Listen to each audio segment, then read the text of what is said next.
Welcome to Anita's Guide to Simple and Easy Cooking.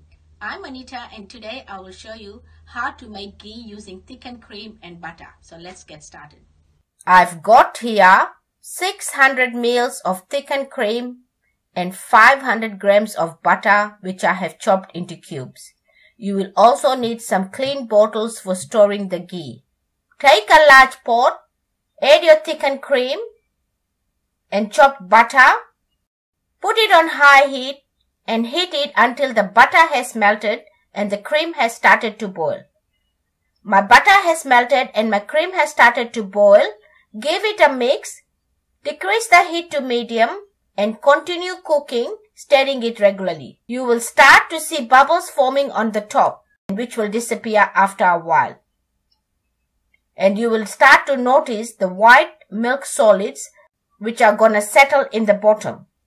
Continue cooking, and about after 20 minutes of cooking, you will see little yellow liquid floating to the top. That's our ghee. Keep mixing and keep cooking because we need the whole ghee to separate.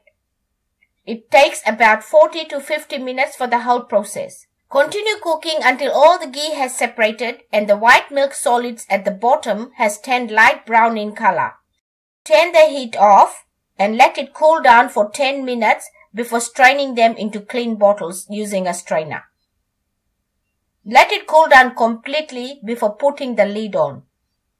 Keep this ghee in the pantry and use it in your favorite recipes.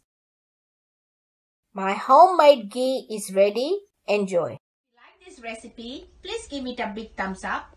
For more of my simple and easy videos, please subscribe to my channel. And don't forget to press the bell icon to receive notifications of my latest videos.